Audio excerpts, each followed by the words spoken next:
Hello everyone, मैं Devendra Pandey from मानव विकास सेवा समिति एट पहाड़पुर सुधवर कौशाम्बी से आपके बीच वीडियो के माध्यम से नई नई जानकारियाँ देते रहते हैं। और यदि हमारे द्वारा दी गई जानकारी आपको पसंद आए तो हमारे वीडियो को लाइक और सब्सक्राइब जरूर करिए। आज का जो विषय है हमारा वो शिक्षा पर आधारित है। हमारा देश शिक्षा के किस स्तर पर है, हमारे यहाँ शिक्षा की दर क्या है, हमारे युवाओं का भविष्य क्या है, शिक्षा की व्यवस्था क्या है या शिक्षा की गुणवत्ता क्या है, इन सब विषयों पे आज हम चर्चा करने वाले हैं आपके साथ और आपको बताने वाले हैं कि शिक्षा की व्यवस्था को किस प्रकार से सुधारा जा सकता है। हमारे देश के जो भी राजनीतिक पार्टियां हैं, अभी तक हमने देखा है कि उनके मैनिफेस्टो में, उनके चुनावी उद्घोषणा में कभी शिक्षा के स्तर या शिक्षा की गुणवत्ता की कोई बात नहीं की जाती है। मंदिर मस्जिद की बात की जाती है, 7वां वेतन आयोग लागू करने की बात की जाती है, आवास की बात की जाती है और ऐसे बहुत सारी चुनावी घोषणाएं की जाती हैं, प्रॉमिस किया जाता है। खैर वो भी ज़रूरी है, लेकिन जो हमारा देश जिस पे आधारित है, जिससे एक देश का विकास होना है, जिससे बेरोजगारी दर कम होनी है, वो है शिक्षा। हमारे बच्चे यदि अच्छी शिक्षा ग्रहण नहीं करेंगे, अच्छी साक्षरता दर नहीं आएगी हमारे भारत देश का, तो क्या हाल होगा दोस्तों, ये हम और आप अच्छे से समझते हैं। आज का जो समय है, आज की जो स्थिति है, उत्तर प्रदेश की मैं बात करता हूँ। उत्तर प्रदेश का जो साक्षरता दर है वो 67%, 100% में 100% में 67% भागीदारी है। और इस भागीदारी से हम देख सकते हैं कि हमारे देश का भविष्य क्या होगा या बेरोजगारी दर क्या होगी। जाहिर सी बात है दोस्तों, अगर हमारे देश के युवा 100% में 67% शिक्षित हैं और वो भी शिक्षा की क्वालिटी, गुणवत्ता की कोई गारंटी नहीं है, तो आप समझिए कि हमारा भविष्य कहाँ जा रहा है, हमारा देश कहाँ जा रहा है। बहुत बुरे दिन आने वाले हैं दोस्तों, अगर आज हम नहीं खड़े हुए, आज हमने इसके लिए कोई कोशिश नहीं की तो। अभी हमारा जो राज्य उत्तर प्रदेश है, शिक्षा के बहुत बुरे हाल हैं, शिक्षा के बहुत बुरे हाल हैं। माननीय मुख्यमंत्री योगी आदित्यनाथ जी 2019, 2020 में बराबर बैठ के करके नई नई शिक्षा नीति लागू कर रहे हैं, नया वेतन आयोग लाए, नए नए शिक्षक भर्तियां हो रही हैं, लेकिन उसका असर शिक्षा की गुणवत्ता पे नहीं पड़ रहा है। और उसका एक ही कारण है, समय समय पे शिक्षकों की या शिक्षा की गुणवत्ता की कोई समीक्षा नहीं की जा रही है। यदि ये समीक्षा समय समय से होती रहे तो हमारे शिक्षा का स्तर एक नई ऊंचाइयों पर हो, हमारा राज्य एक नई ऊंचाई पर हो और हमारा देश एक नई ऊंचाई पर हो। हमारा देश हमेशा से विश्व गुरु था। प्राचीन काल में शिक्षा के मामले में भारत से लोग सीख कर जाते थे, यहाँ के यूनिवर्सिटी में लोग बाहर से पढ़ने आते थे, लेकिन आज हमारे बच्चे बाहर जा रहे हैं और हम मजबूर हैं शिक्षा के स्तर को बढ़ाने के लिए। हमको बाहर अमेरिका, ऑस्ट्रेलिया, इंग्लैंड जैसे शहरों में जाना पड़ता है, लेकिन अब हम चुप नहीं बैठेंगे। यदि आपका साथ हमारे साथ बना रहा दोस्तों, तो हम मानव विकास सेवा समिति के माध्यम से नॉन वर्किंग डेज में अपने बोर्ड ऑफ मेंबरों की मीटिंग करेंगे और उस मीटिंग में ये फैसला करेंगे कि हमको हर हफ्ते, वीक में एक दिन एक नए स्कूल का भ्रमण करना है और वहाँ की शिक्षा व्यवस्था को देखना है, उसकी समीक्षा करना है। टीचरों का, शिक्षकों का बच्चों के प्रति क्या लगाव है, उनका रवैया, उनका तौर तरीका, पढ़ाने का क्या स्तर है, या बच्चे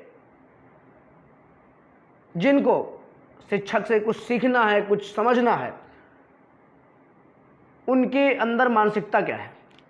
और ये हम तभी समझ पाएंगे जब हम हर प्राइमरी स्कूल, जो भारत सरकार द्वारा प्राइमरी स्कूल हर गांव-गांव में चलाए जा रहे हैं, उनका एक ही मकसद है, जो गरीब बच्चे हैं उनको निःशुल्क व्यवस्था दी जाए। गवर्नमेंट ने बहुत सारी व्यवस्थाएं लाई, लेकिन कोई समीक्षा ना होने से, कोई व्यवस्थाएं इस प्रकार से ना होने से कि हर चीज़ की समीक्षा की जाए, काफ़ी ज़्यादा लापरवाही हो रही हैं। कुछ बिचौलिए जो हैं, उनकी वजह से हमारे बच्चे सही शिक्षा नहीं पा रहे हैं। लेकिन हमने ये डिसाइड किया है कि शिक्षा की नीति में अगर हम कुछ कर सकते हैं तो हम करेंगे, इसके लिए कोई बुरा ही क्यों ना माने। अच्छा, मैं सारे शिक्षकों की बात नहीं करता कि पांचों उंगली बराबर होती है, ये सारे शिक्षक एक जैसे होते हैं। कुछ शिक्षक रात दिन मेहनत कर रहे हैं, वो बच्चों को अपना बच्चा समझ करके, देश का भविष्य समझ करके मेहनत कर रहे हैं, बच्चों को आगे बढ़ा रहे हैं। लेकिन कुछ शिक्षक सरकारी पैसा समझ करके लापरवाही करते हैं, बच्चों के भविष्य के साथ खिलवाड़ करते हैं, यानी देश के साथ खिलवाड़ करते हैं, हमारे देश को अंधकार में ढकेलते हैं। और ये जिम्मा मानव विकास सेवा समिति ने उठाया है कि शिक्षा के क्षेत्र में नई क्रांति लाएगा। और इस क्रांति की शुरुआत हम गांव-गांव हर प्राइमरी स्कूल जा करके, हमारे टीम में एक शिक्षक होंगे जो एक दिन की क्लास, निःशुल्क क्लास हर स्कूल में लेंगे, सारे बच्चों को एक दिन बताएंगे और उसके साथ साथ प्रिंसिपल और वहाँ के जो स्टाफ हैं सभी से बैठ के बातें करेंगे और एक रिपोर्ट कार्ड बनाएंगे जिसको बेसिक शिक्षा अधिकारी को हम अग्रसारित करेंगे और बताएंगे कि आपके प्राइमरी स्कूल की ये स्थिति है। अभी हमको जानकारी हुई है कि राज्य सरकार प्राइमरी स्कूलों को इंग्लिश मीडियम से ला रही है। ये एक मजाक वाली स्थिति है। मजाक वाली स्थिति इसलिए है कि हमारा वो प्राइमरी स्कूल जहां बच्चे 5 साल से लेकर के 15 साल 18 वर्ष तक 10+2, 10+5, 10+5+3 ये फार्मूले से बच्चे जाते हैं। लेकिन उनकी स्थिति ये है कि ना ही ओरल ना ही रिटेन वो कहीं से मजबूत हैं। उनको का खा ज्ञान ABCD 1 to 100 या टेबल उनको नहीं आता है। उनको क्या लिखना है, क्या पढ़ना है, कुछ समझ में ही नहीं आता है। और वो इसलिए नहीं आता है कि जो हमारे शिक्षक की गुणवत्ता है, हमारे शिक्षक की जो क्वालिटी है वो मेंटेन नहीं है। भले ही वो ग्रेजुएशन करके आए हैं, पोस्ट ग्रेजुएशन करके आए हैं, BA B.Ed करके आए हैं, PhD करके आए हैं, लेकिन दोस्तों कहीं ना कहीं जो घूसखोरी है, करप्शन है, वो भ्रष्टाचार जो व्याप्त है, वो इसका असर सीधे सीधे शिक्षा नीति पे पड़ रहा है। हम किसी को जिम्मेदार नहीं कहते हैं, हम स्वयं जिम्मेदार हैं इसके लिए, चूँकि हमने इस शिक्षा व्यवस्था को अपनाया है, हमने कभी इसका विरोध नहीं किया है। लेकिन अब हम जाग उठे हैं और जन जागरण अभियान चलाएंगे, नई शिक्षा में नई ऊर्जा लाएंगे, हर स्कूल का सर्वे करेंगे और बेसिक शिक्षा अधिकारी को बताएंगे। हम माननीय जिलाधिकारी महोदय से ये निवेदन करते हैं, यदि वो हमारा वीडियो देख रहे हैं तो वो हमको इस चीज़ के लिए प्रोत्साहित ना करें, लेकिन कोई बाउंडेशन ना हो। हम शिक्षक के पास प्राइमरी स्कूल में जाएं तो हमको जाने दिया जाए। हम वहाँ पे हर शिक्षक की स्थिति स्पष्ट करने वाले हैं और करना चाहते हैं। यदि आप लोग हमारे साथ हैं, हमारा सहयोग करना चाहते हैं, अपने देश का भविष्य सुधारना चाहते हैं, अपने बच्चों का भविष्य सुधारना चाहते हैं, तो हमारे मानव विकास सेवा समिति का जो मोटिव है, जो उद्देश्य है, उससे सहमत हैं तो आप हमें प्रोत्साहन करें।